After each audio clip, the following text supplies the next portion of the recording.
দেখো আজকে আমি রান্না করব তেঁতুর তরকারি। তেঁতুর তরকারির মূল উপকরণটাই হচ্ছে উচ্ছে। আমি দেখো বিভিন্ন ধরনের সবজি কেটে নিয়েছি। এর মধ্যে রয়েছে উচ্ছে, পেঁপে, গাজর, মিষ্টি আলু এবং আলু। আর তার সাথে আমি দিয়ে দেবো মাসকলাই ডালের বড়ি। বড়িগুলো ভেজে নেব।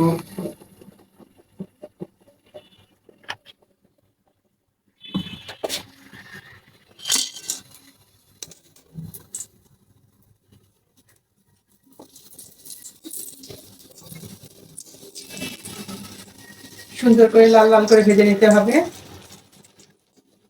তোমরা চাইলে মটর ডালের বড়ি দিয়েও করতে পারো। আর এখন গরম প্রায় পড়ে গিয়েছে, আর এটা বসন্তকাল, তেতো খাওয়াটা খুবই জরুরি। বড়িগুলো ভাজা হয়ে গেছে, এখন আমি তুলে দিচ্ছি। লাল করে ভেজে নিয়েছি, তুলে নিলাম। এখন এই তেলের মধ্যে আমি দিয়ে দিচ্ছি গোটা শুকনো লঙ্কা, তেজপাতা আর 5 ফোড়ন।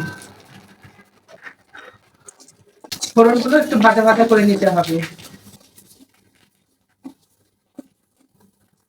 দেখো ফোড়নগুলো ভাজা হয়ে গেছে, এখন আমি একে একে সবজিগুলো দিয়ে দেব।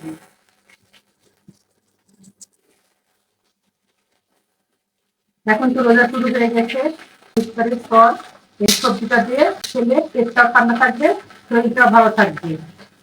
তোমরা এই সবজিটা বানিয়ে ইফতারের পর ভাতের সাথে খেতে পারো। আর তারপরে মিষ্টি আলুটা দিয়ে দিয়েছি, মিষ্টি আলুটা কোষ্ঠকাঠিন্য দূর করে।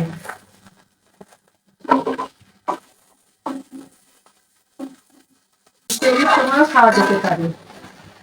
এর মধ্যে তোমরা চাইলে আরো সবজি অ্যাড করতে পারো, যেমন পটল উঠেছে এখন বাজারে, পটল দিতে পারো, বেগুনটা দিতে পারো। তবে বেগুনটা না দেওয়াই ভালো, অনেকের আবার অ্যালার্জি থাকে, সব তরকারিতে বেগুন না দেওয়াই তেল।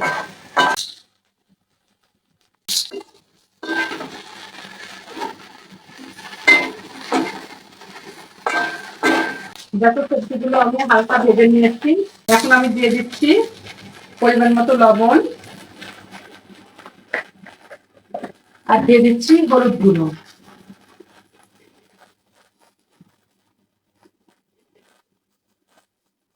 দেখো দিয়ে দিলাম হলুদ গুঁড়ো। এখন নেড়ে চেড়ে আমি সেদ্ধ হওয়ার জন্য জল দিয়ে দেবো। আমি তেলটাও কম দিয়েছি। এখন আমি এর মধ্যে দিয়ে দিচ্ছি পরিমাণ মতো জল।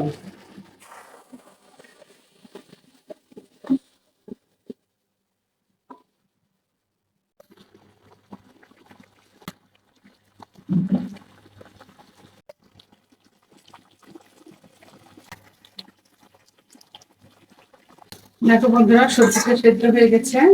আমি এখন ভেজে রাখা বড়িগুলো ঢেলে দিচ্ছি।